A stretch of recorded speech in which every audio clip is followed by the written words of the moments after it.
Hello again and welcome to another Mordian Mondays. This is episode 39. So this week, guys, I've been continuing to build up my classic metal stormtrooper force, and I've done another 5-man squad, and this time I've armed it with a plasma gun and a grenade launcher. As always, guys, I know I've said this, must have said it half a dozen times now. For those of you wondering, why haven't you doubled up on your plasma guns? You know, that's the natural thing to do with stormtroopers. Two reasons. With these classic sculpts, the plasma guns are incredibly rare to come across. So sometimes you don't physically have enough to double up on. And secondly, I also like to make sure that for every competitive weapon that I paint for my classic metal stormtroopers, I also paint up a less competitive one. This is because I know that if I just paint up the good weapons, I won't paint up the bad ones. And I am, as part of this project, trying to paint every single model in my collection, which can get a bit tricky because I keep adding to the collection, so I never quite catch up. But I am slowly working towards that goal of painting every model in my collection. In fact, repainting most of them. So, I've talked about it in loads of the video, guys, with my my paint scheme and whatnot. There's just a couple of things I want to talk about this week. So on the painting front. So I noticed that I've been getting a little bit too in to the dry brushing and their edge highlight, not the edge highlight, but more the dry brushing. I've noticed that my the last couple of weeks, the dry brushing that I've done, the light green has almost been more prevalent than the dark green, which is I don't want that. I want the dark green to be the primary color, and the dry brushing and the edge highlighting to brighten that up a bit, but not to replace it. So what I've done is I actually went back, because I also noticed that as the weeks went by, if I looked at the first squads that I did the dry brushing and edge highlighting on, they've had a bit done, and then it's got the more and the progressive squads. So what I've to maintain a semblance of similarity, I actually went back over these last two squads, which I think were the most affected, and I actually added in a bit more, went back over some of the dry brushing with some thin Caliban green, just to darken it down just a little bit, because it's always, sometimes you can take things too far, you need to bring it back down. So that's what I've done, and it works from a distance. It looks fine. You can't, it doesn't look like there's I've had to go over it at all, so that's good. Just it's always one of these things you've got to be careful of. The more that you get into doing something, the more that you end up overdoing it. So it's just good to remember that, guys, that sometimes it's good to look at the models that you've already done and make sure that what you're currently working on is still in line with that color scheme. Otherwise, what you'll end up with is your army looking different. It won't be a consistent color scheme across the whole army. It's nothing to worry about too much. It doesn't have to be exact, and you will have some squads which are a little brighter than others, but as long as it's only a little bit, it's not a big deal. But some of these squads, genuinely, there was almost, like I said, I'd almost completely gone over the dark green with the dry brushing, with the niblet green, which is not what I want to do. Second thing I want to talk about now, I don't know if I've mentioned this before, but the way I do my lenses on my stormtroopers is a bit different to how I used to do it. I think it's a bit different to what most people do. So, from what most people do when they do lenses is, on Space Marines as well, is they do like red, like Mephiston red, and then they'll wash it in like Cowabird Crimson, because that makes the red look quite deep. And that does look really good, and I do like that effect. But with these stormtroopers, I tried something a little different, because what I wanted to go for again is to have that brightness. I wanted to bring the model's tone up just a little bit. So what I did with the eyepieces on these stormtroopers is actually not wash them or shade them.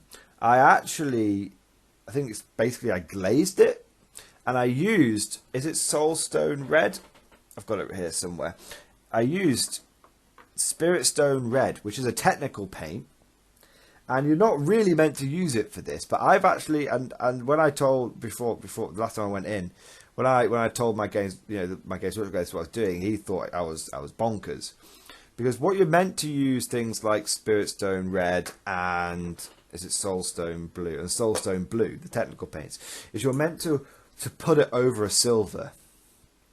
Okay, so like I did with my Bulgrins, you're meant to put those paints thinly over a silver, then it gives it like a blue sheen. But what I've wanted to do with these technical paints is to make my power swords look like they're glowing. Like they're shimmering, they are electrified, they're powered on. So what I've actually done with these paints is I've used them as I've not put them over a blue, or I've not put them over a silver. I've put them over like a primary colour, like blue for the Soulstone Blue and red for Spiritstone Red. And I actually found it works really, really well. It does take a little bit of practice to get the balance right, but now when I'm looking at these eyepieces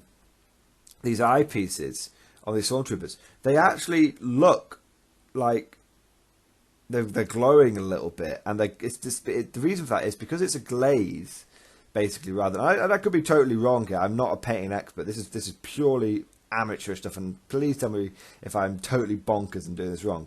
But because of the way the paint dries, the light reflects off it, and so it's quite shiny, and because of that, it makes it look, the eyepieces look quite bright, and they, rather than being a minor detail on the model, they actually become something that catch your eye, which is cool, which is what you want to do. You want that's what you want your fine detail to do, to sometimes to pick out little bits of the model and accentuate them, and that's what I found works. And so that's what I do with my eyepieces. I base them, either black, or base the whole model either black or Caliban green or Dark Angels green, and then I go over it obviously with the Mephiston red, and then I put this little glaze, this little blob of technical paint on top of it. And when I do my power swords, what I do is I base it typically in black, and then I do a couple of layers of Calidor Sky, which is a bright blue, and then I really layer on the Soulstone Blue. I really layer it on around the often on power swords you have like a little power cord from the hilt halfway up the blade. And I find that, I find that it really settles in around that. Because what you find with what I did with my Black Templars is I often did like I did a Power Sword blue, and then I'd wash it in Drakenhof Nightshade, which looks great. But what the Drakenhof Nightshade is almost does is like create shadows, and what the technical paint does is it makes darker bits, sure, but they're not shadowed. It's almost like they're dark and then they're reflective. I don't know. I quite like the effect it creates. I feel like it looks like the power sword is turned on. I feel like it looks like the eyepieces are glowing. I just find it works. It's just what works for me. Let me know what you guys think, and if any of you have tried something similar, or if maybe I'm the only one that does this, and the reason I'm not the only one that does it is because it's wrong. But to look at the difference, on the pictures, look at the eyepieces on the next gas mask guy that comes up, and then look at the grenades on the backpacks. The grenades on the backpacks, the red ones, the ketchup packets, the ketchup bottles, they have been washed in Cowbird Crimson, and you can see how dark they look. Really a deep, emotional sort of deep dark red. And then look at the eyepieces, which look like they're still red, but they're bright and they're glowing. You see, well, not necessarily glowing, but reflective. That's the difference. So I actually use a fair bit of different little bits on these models. So that's the hobbying side of things done, guys. Just sort of general update. So I've been painting these because I know the initial plan was for me to, after I finished second platoon, was to start going back and upgrading first platoon with the edge highlighting, the dry brushing. But I've been doing this painting challenge with the Bolton Chainsword Forum. That's almost done now. All I have left to do is to paint one Tempesta Prime, and it's a mod that was sent to me by one of my subscribers, Mr. Jack. and it did originally have a missing hand, but I have replaced that with a plasma pistol hand. So I've got a plasma pistol and power katana Tempesta Prime classic one coming up. So that'll be really cool. That should be for next week, although I don't think it will take me 1 full week to paint this one guy up. So next week we might see some edge highlighting done as well on the squads. So, but once that Tempesta Prime is done, and I've done all the basing, because I'm doing all the basing at the end, so I don't waste any milliput. Don't know when I'm going to be able to get my hands on some more. So once I've done all the basing and all that, then this vow will be done for the painting challenge, and I will then be able to work on my upgrading of platoon 1.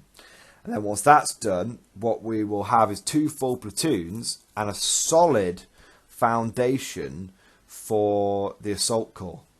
Because once these 2 squads are done, that's actually 5 5-man squads completed, which is awesome.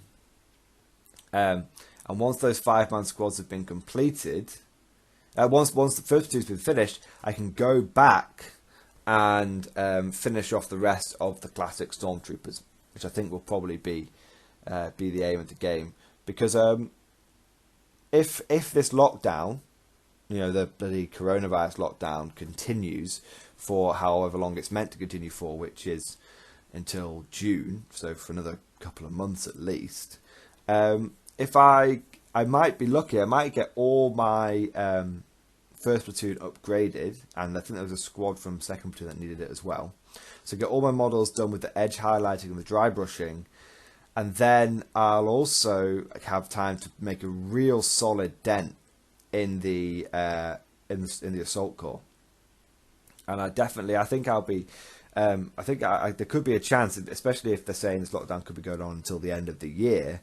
It could be that when we come out of this, we'll have I'll have the full assault corps finished painted, and that'll basically be like 3rd platoon done, because that's going to be a full 60-man platoon of classic metal stormtroopers, which I think will be a fantastic sight to see on the battlefield. And I'd like to be able to use it in my battle reports when things return to normal.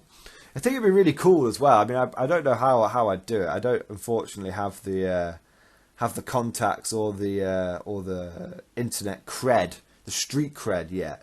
But it would be cool once I've got something like that up, and it is a unique thing to go on like some of these big. I mean, it's always an ambition. I'm sure we all have it, to go on some of these like bigger YouTube channels and show off our models and our armies.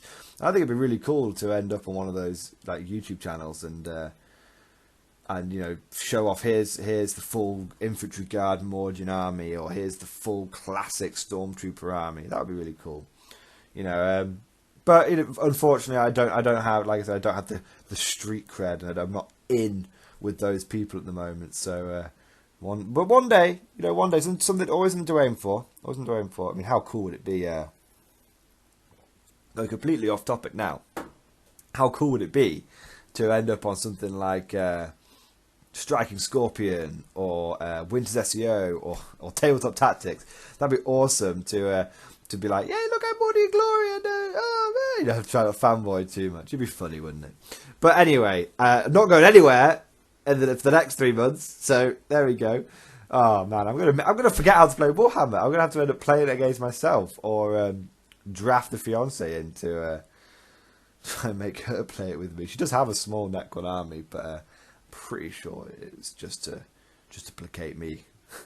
when we're stuck inside and we need some, I'm painting some Warhammer, she joins in basically. But anyway, massively off topic. But that's what the Mordian Mondays are all about. Yeah, they always go off on a tangent. So that's the painting and the hobbying side of things. Tactics wise, like I said, I've got some ideas around the grenade launchers.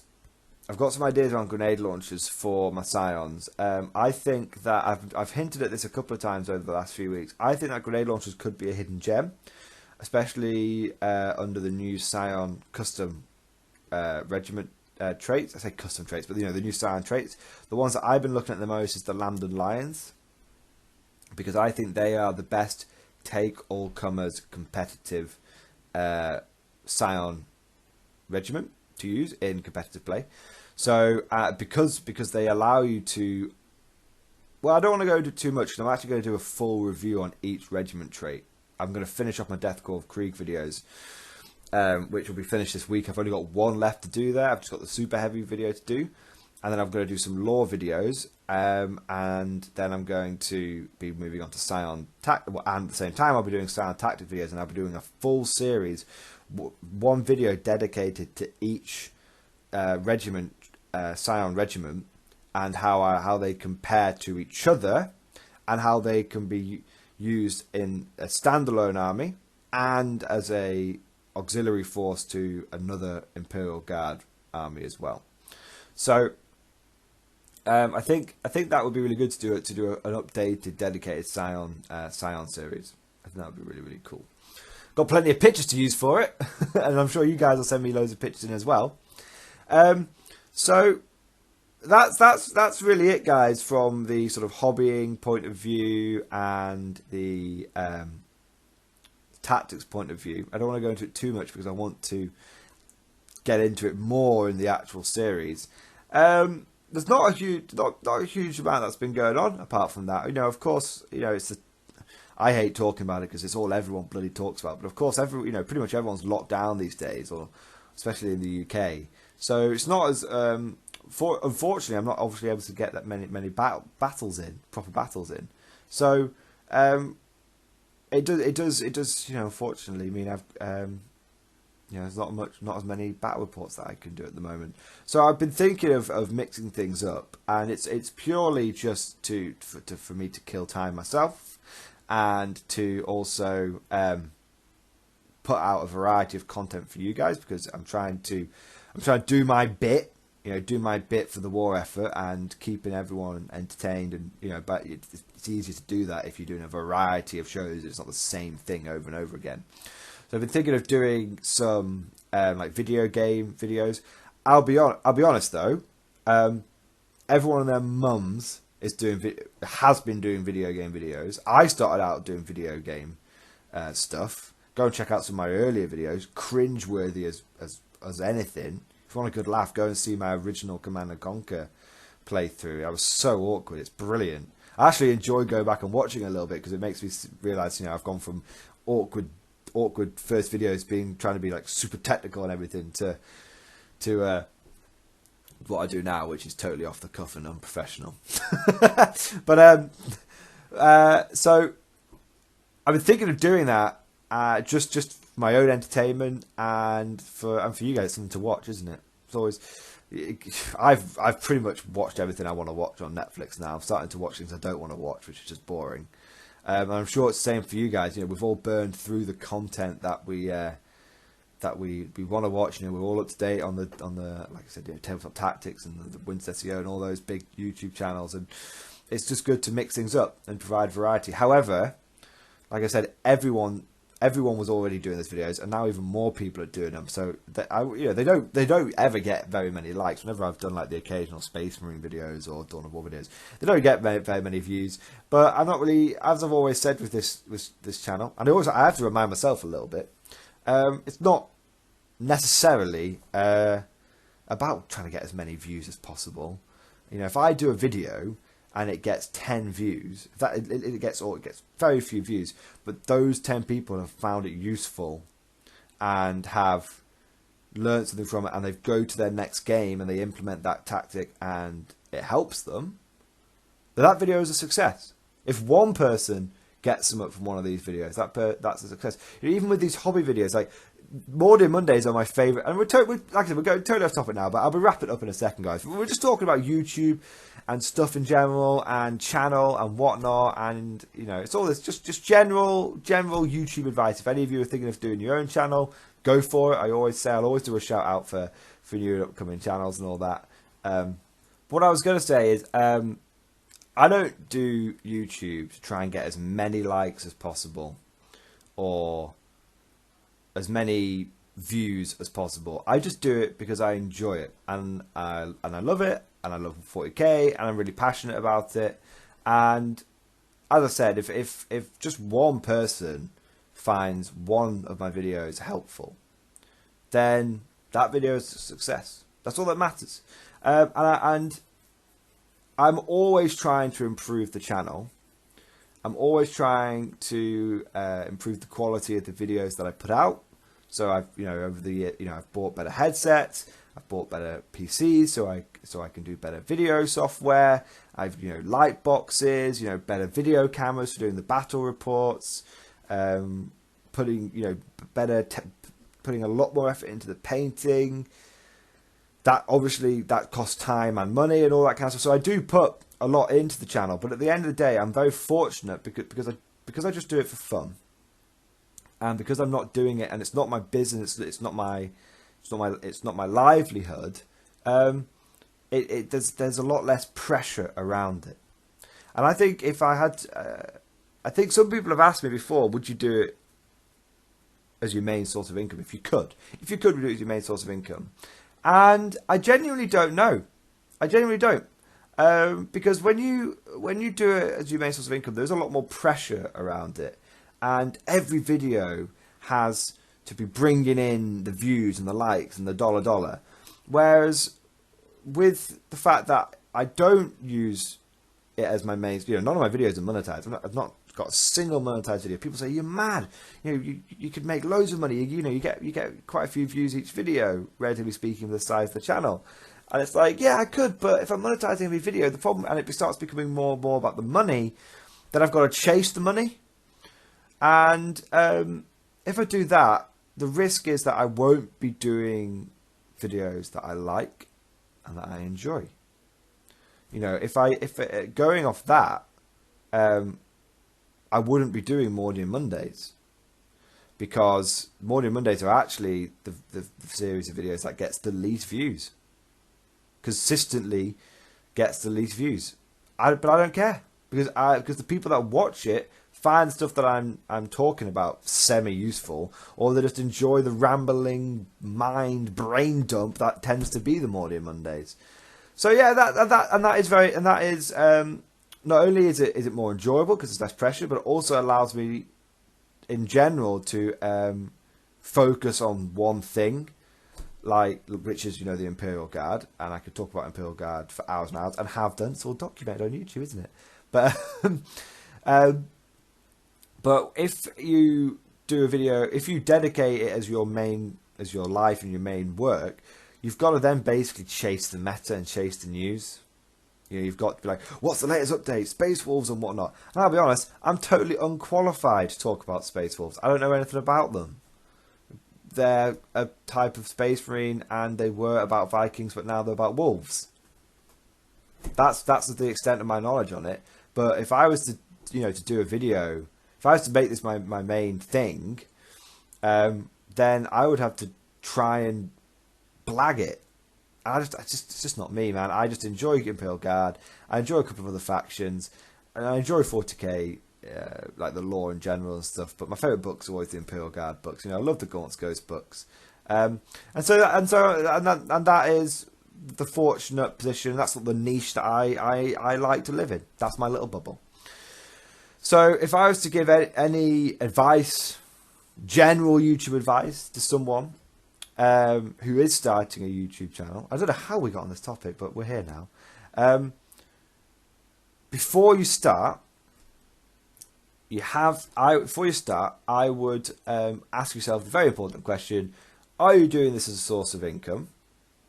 Like, I want this to be my job, or am I doing it for fun? Now, if you're doing it for fun, then accept the fact you're probably going to get a lot less. Well, not that necessarily it won't be fun the other way, but primarily I don't care about views. I'm doing it because I like it. You have to accept the fact you're going to get less views. You're also going to accept the fact that you'll probably enjoy it more, and by enjoying it more, you won't get burnt out as much. Or if you're doing it for the views and the money and whatnot, you have to accept the fact that maybe you will have, there will be many times where you'll have to cover a video that you don't necessarily want to do, but you have to do it. But if you're okay with that, if you've not got particularly emotional investment in something, then that's not a problem. So there we go, guys. I'm going to wrap it up there because this video is all over the place. You know, it's all over the place. I'm kind of tempted, you know, to maybe edit it a bit, but I never edit the Mordian Mondays. It's all over the place, but we've talked about some hobby stuff, and we've talked about the direction of the channel, and I think the general YouTube advice is fairly useful, because I'm sure there's going to be loads of people out there that have got some spare time on their hands now, in lockdown and whatnot, and thinking of something to do. And starting a YouTube channel is always a good thing, because even if you just get a little small cadre of followers and whatnot, it's very rewarding. It's very rewarding. I would say my Warhammer enjoyment has increased a million times. You know, an immeasurable amount by doing the YouTube stuff. I think there's a good chance I probably wouldn't do Warhammer anywhere near as much if I didn't have the YouTube stuff. But it's a great outlet for me. And I've you know, if anyone's thinking of doing something similar, go for it. You know, if you started up a channel and you want me to watch one of your videos and like it and give some feedback, I'll do it. I'll do it. You know, or if you want a shout out, I'll give you a shout out if I like it.